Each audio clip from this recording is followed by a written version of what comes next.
I never expected to be sitting here, typing out the story of my life's most painful chapter. My name is Mark, and I'm a 32-year-old husband who, until recently, thought he had a perfect marriage. I met Laura when we were both fresh out of college, and we clicked instantly. She was this vibrant, ambitious woman who could light up a room. We had a beautiful wedding, a home we bought together in a nice neighborhood, and dreams of a future filled with love and adventure. Or at least that's what I thought. Everything started to change after I took a work trip to San Francisco. I was there for a week, dealing with clients and trying to impress the higher-ups. I had called Laura every night, and while she seemed a bit distant, I chalked it up to her being busy with her job. But I should have known something was off when she didn't ask me about my trip or show any real enthusiasm in our conversations. When I got back, I noticed that Laura had changed. There were small things at first. Her phone was always face down. She was suddenly more secretive, and there were new friends popping up in her social media posts that I had never heard about. I tried to brush it off. Maybe she was just trying to be more independent or something. But deep down, I felt a nagging suspicion clawing at me. The weekend after I returned home, things escalated. I was sitting in the living room watching a game, and Laura was in our bedroom on her phone. I could hear her giggling and whispering, and I felt a tight knot in my stomach. It wasn't just her laughter that bothered me, it was the way she was acting. I stood up, walked to our bedroom, and knocked on the door. "Hey, everything okay in there?" I asked. "Yeah, just chatting with some friends," she replied a little too quickly. That's when I decided to do something I normally wouldn't do. I grabbed her phone from the nightstand while she wasn't looking.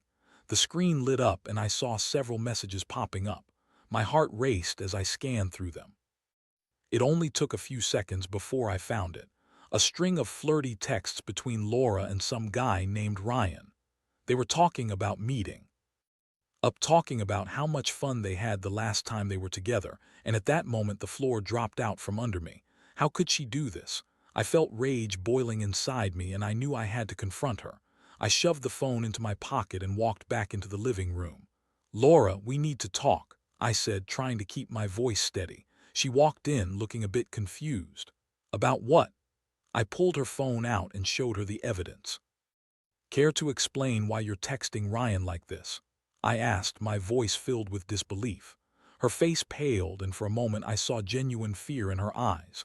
"Mark, it's not what it looks like," she exclaimed, but I wasn't having any of it. "Really?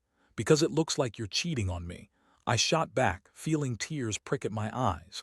I had never imagined I'd find myself in such a situation, and the hurt was overwhelming. She launched into a series of excuses, how Ryan was just a friend, how I was overreacting, and how I needed to trust her. I didn't want to hear any of it. The betrayal cut deep and I was furious. "You lied to me, you've been lying for weeks." We argued back and forth, but it was clear she was more concerned with her own image than my feelings. I felt so small, so powerless. This wasn't the woman I loved. This was a stranger. As we continued to fight, I realized this wasn't just about infidelity, it was about respect. I could no longer see a future with someone who would treat me this way. Before I knew it, the conversation spiraled into a whirlwind of accusations and defensive remarks. When the dust finally settled, I was left standing in the middle of that living room with my heart in shambles. I spent the night tossing and turning, replaying everything in my mind. How had I missed the signs? Why didn't I trust my instincts? The emotional turmoil was suffocating. I felt angry, betrayed, and utterly lost. But amidst the chaos, a decision began to form in my mind. I couldn't stay in this marriage, not like this. I needed to reclaim my life. I woke up the next morning, a sense of determination. Placing the grief, I knew what I had to do. If I was going to move forward, I needed to make a statement, not just to Laura, but to myself. I was done being the victim in this story. After that tumultuous confrontation, I spent the next few days in a fog. I avoided Laura as much as possible, retreating into myself. I couldn't bear looking at her, let alone having any further conversations. The reality of my situation was setting in, and it felt like I was living in a nightmare. I knew I had to act, but every time I thought about facing her again, anger and sadness collided within me. I'd wake up in the morning and stare at the ceiling, thinking about everything we'd built together. The memories flooded my mind. Our wedding day, the trips we took, the dreams we shared. It felt surreal, like I was watching someone else's life. My friends started to notice I was off, and I confided in my best friend, Jake. "Dude, you need to get out of there," he said after I explained everything. "She's already disrespected you. You deserve better than this. You can't be around someone who treats you this way." Jake was right. I had spent so much time prioritizing Laura, always trying to please her, but I realized now that I'd ignored my own needs.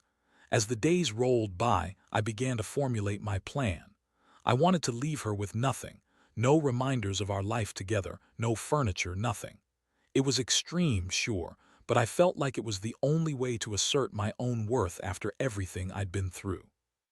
On the night before I decided to implement my plan, I stayed up late, packing some clothes and essentials. I wanted to get out of our house without a trace, at least until I could figure out where I would go. I felt a sense of empowerment with every box I packed. It was therapeutic in a way, as if I was physically removing the reminders of betrayal from my life. The next day, I enlisted the help of Jake and another friend, Chris. They were on board immediately when I explained what I intended to do. "This is going to be epic," Jake said, a smirk on his face. "She'll get a reality check when she comes home." We planned everything meticulously. We would wait until Laura left for her evening yoga class, which was always at the same time. It was almost predictable, and that made this whole plan feel more satisfying. I wanted her to walk into an empty house. No furniture, no belongings, just emptiness, a stark reminder of her actions. As I sat on the couch waiting for her to leave that evening, I felt a mix of anxiety and anticipation. When I heard the door slam shut as she left for yoga, a rush of adrenaline surged through me. "Let's do this," I said to Jake and Chris. We got to work immediately, moving out the couch, the dining table, and even the bed. I took everything that I could, every piece of furniture that had been a part of our life together. I didn't feel guilty. I felt liberated.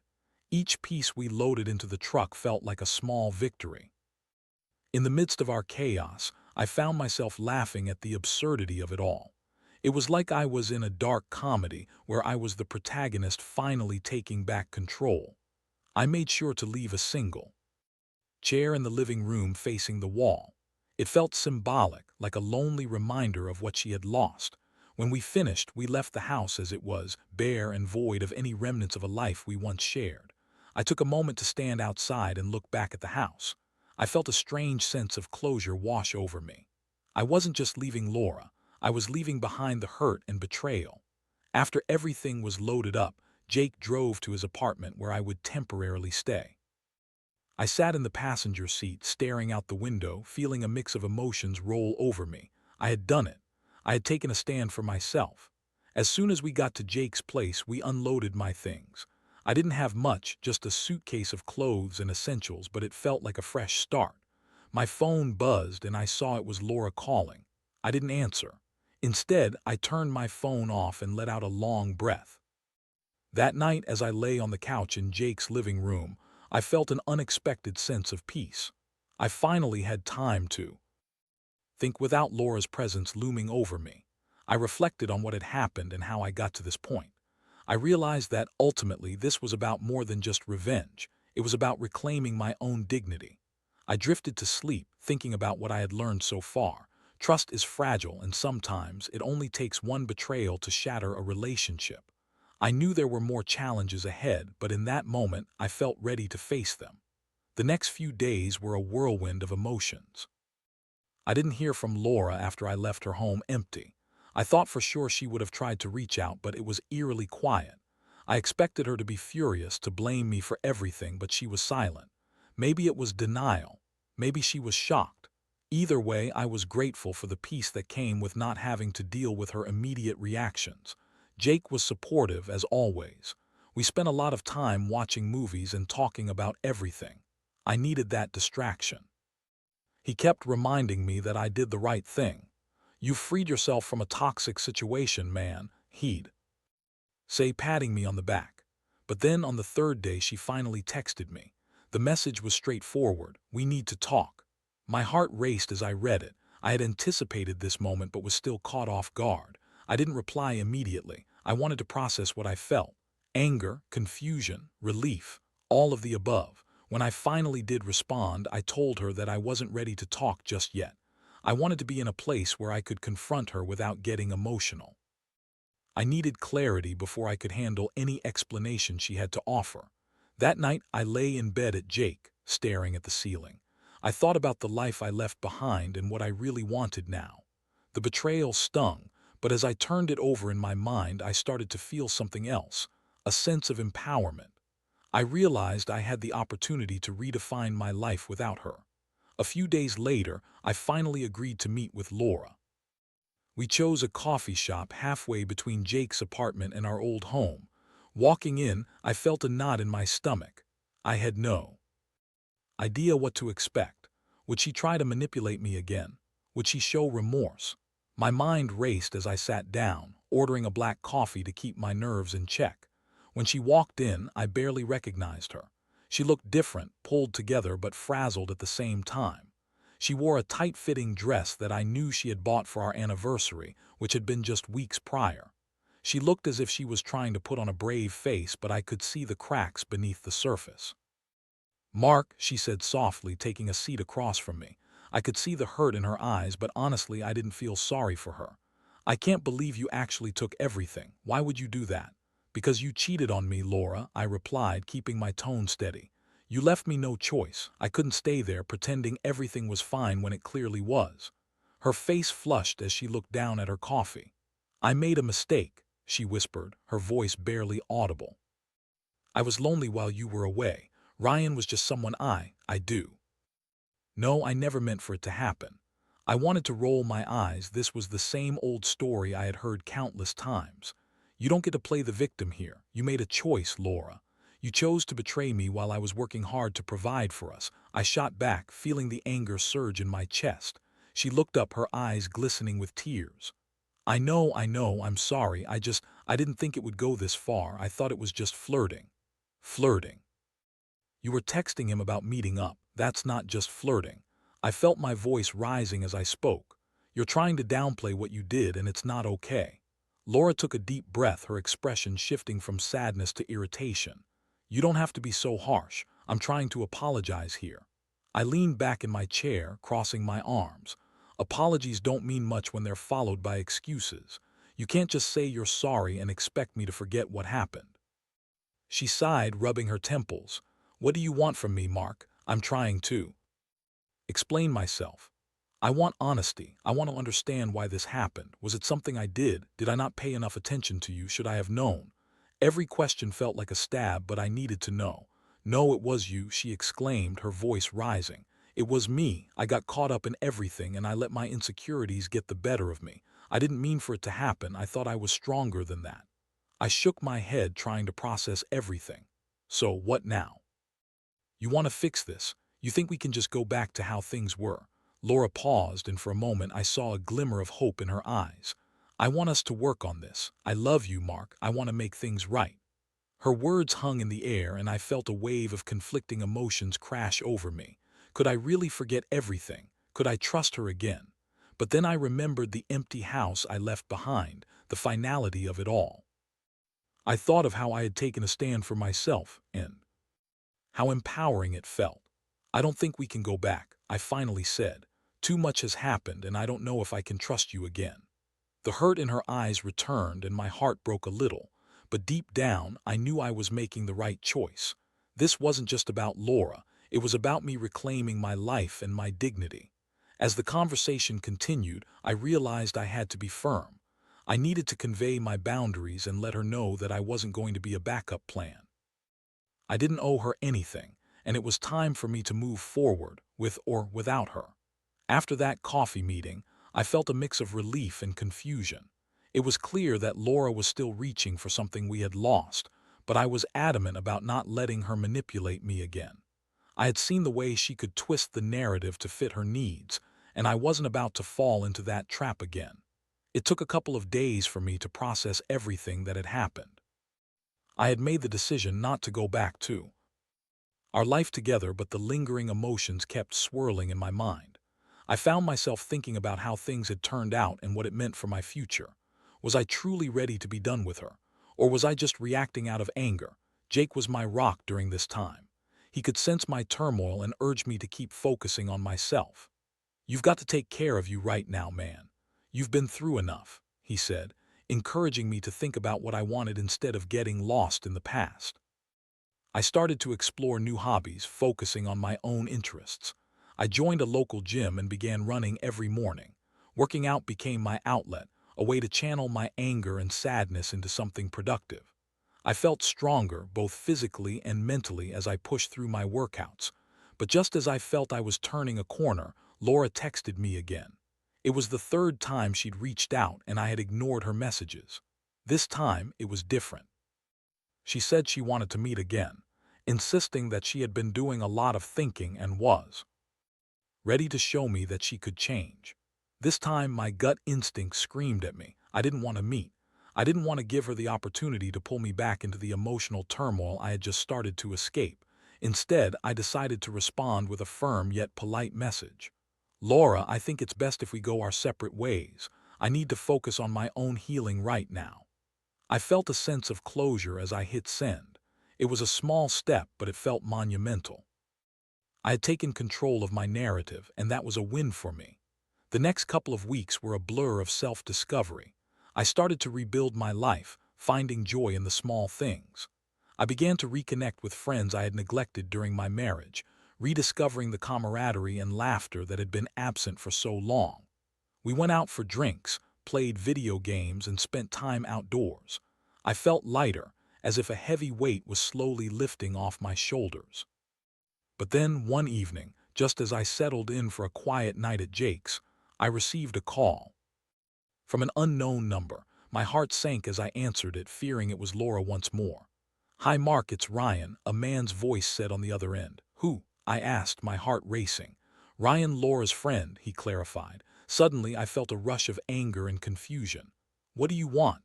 I snapped, my voice sharp. "Listen, I know this is out of the blue, but I think you deserve to hear from me. Laura has been acting like everything is fine, but she's not okay. She's really struggling with what happened, and I think she might be trying to manipulate you into feeling sorry for her," Ryan said, his voice sincere but firm.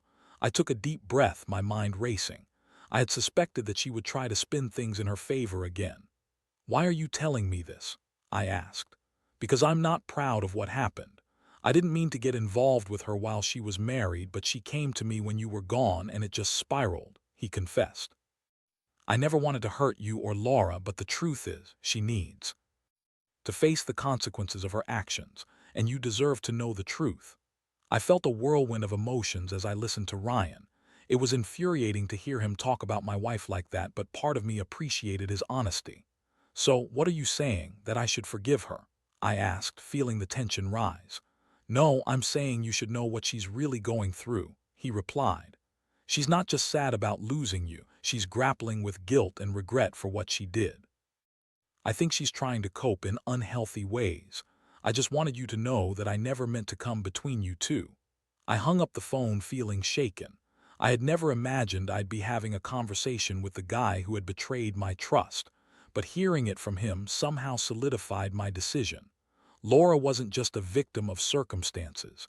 She was actively avoiding the consequences of her actions. In that moment, I felt clarity wash over me. I couldn't go back to her. I couldn't be her safety net while she sorted out her mess. I had to keep moving forward. I had to choose myself, and I had to cut ties completely. A few days later, I finally gathered the strength to text Laura one last time. I told her that I had heard from Ryan and that I wished her well, but I was officially closing the chapter on our relationship. It felt like a weight lifted off my shoulders. I knew I had made the right decision. This was my life now, and I was ready to embrace it. No more lies, no more betrayal. Just the freedom to be myself and move forward without the shadow of her betrayal hanging over me. Once I sent that final message to Laura, I felt an overwhelming sense of catharsis. The weight of her betrayal felt lighter, as if I had finally released myself from shackles that had bound me for months. It was a significant step forward, but I knew that healing wouldn't happen overnight. I was still navigating a landscape filled with emotional debris, but I was determined to clear my path. Over the next few weeks, I focused on building a new routine. I signed up for a cooking class, something I had always wanted to try but never got around to with Laura. It felt good to be learning something new, to be around other people who were excited about the same things.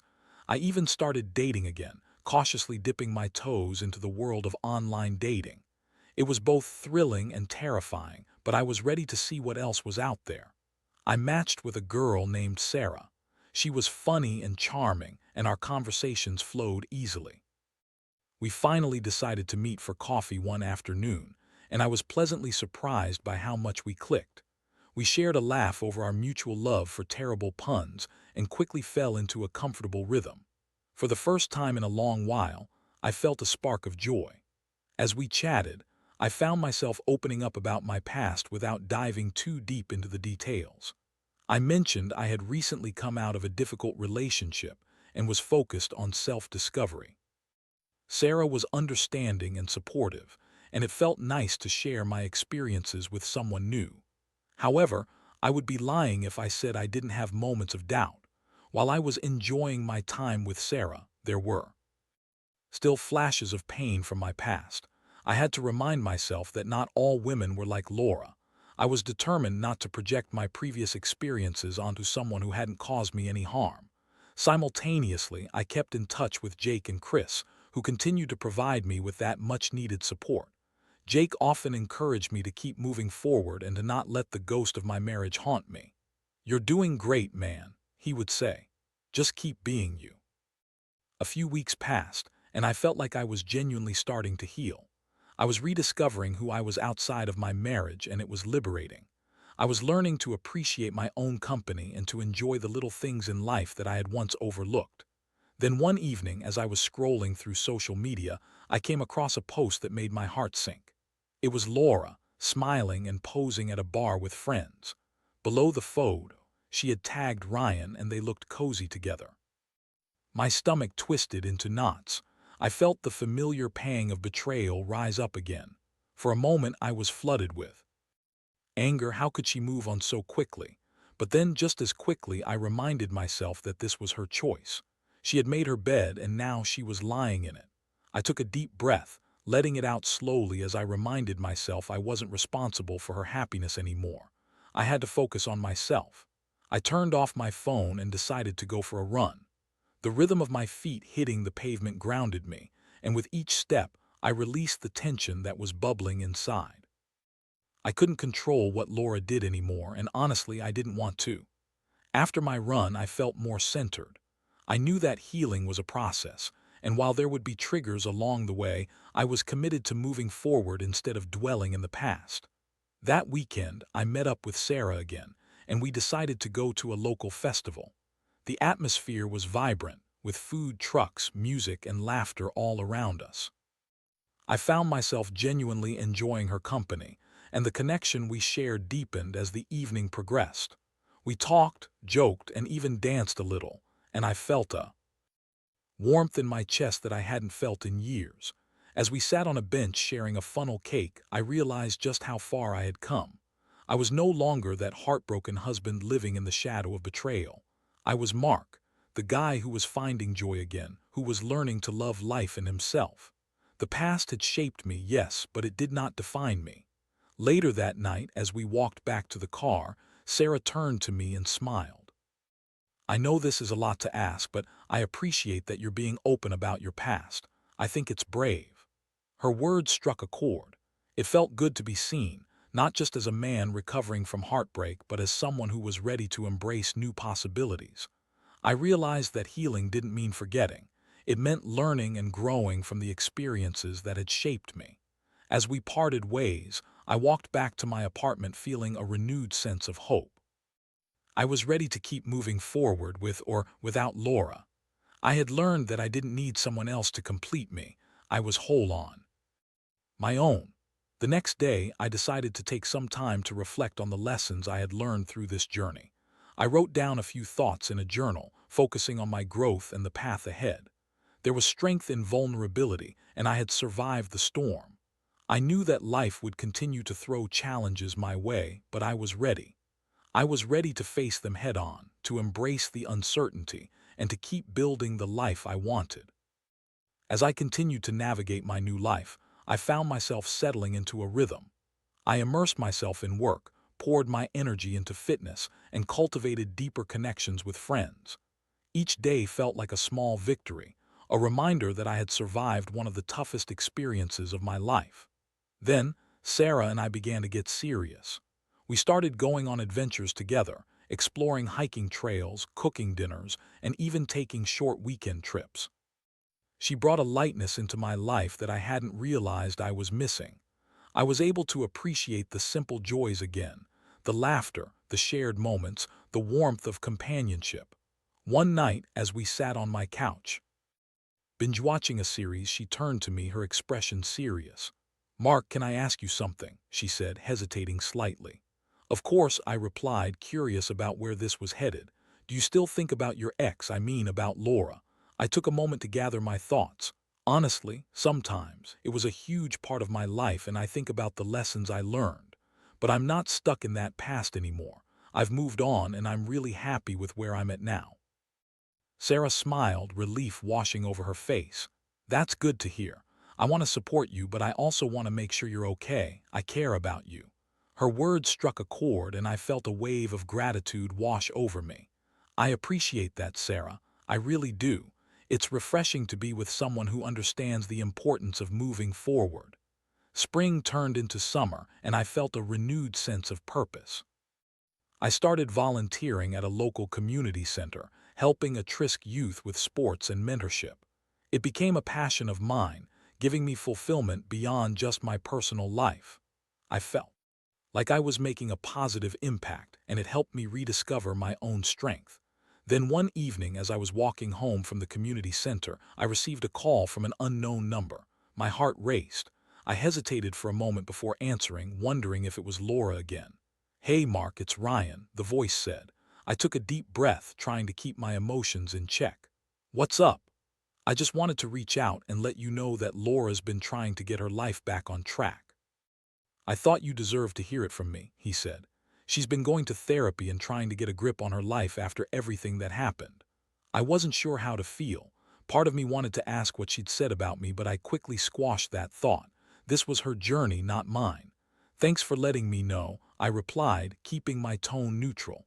"I hope she finds what she's looking for." After we ended the call, I felt a strange sense of closure. Laura was attempting to take responsibility for her actions, which was something I could respect, but it didn't change the past. I had rebuilt my life for the better, and I was no longer tethered to the pain she had caused. A few months later, Sarah and I decided to take a trip to the beach. As we strolled along the shore, hand in hand, I couldn't help but feel grateful for how far I had come. The waves crashed against the sand, and I watched the horizon, feeling a sense of peace enveloping me. "Do you ever think about what your life would have been like if things had turned out differently with Laura?" Sarah asked, her voice soft as we walked. I paused, reflecting on her question. "Sometimes," I admitted, "but I don't dwell on it. I think I needed to go through that to appreciate what I have now. I've learned to value honesty, communication, and my own worth. I wouldn't trade that for anything." Sarah smiled and leaned her head on my shoulder. "I'm glad you're in a good place. I'm excited to see what the future holds for us." As we walked, I realized that I was finally living in the moment without the shadow of my past hanging over me. I was embracing new experiences, opening myself up to love again, and allowing myself the grace to heal. In the end, I learned that life is unpredictable. It can throw us into the depths of despair, only to lead us back to the surface, stronger than before. I was no longer defined by my past. I was a man who had faced betrayal and emerged resilient. I had learned that the most important relationship I would ever have was with myself. As the sun began to set, casting hues of orange and pink across the sky, I felt a deep sense of gratitude, gratitude for my journey, for the lessons learned, and for the love that was blossoming in my life once more. I was excited for the future, ready to embrace whatever came next, and that was enough.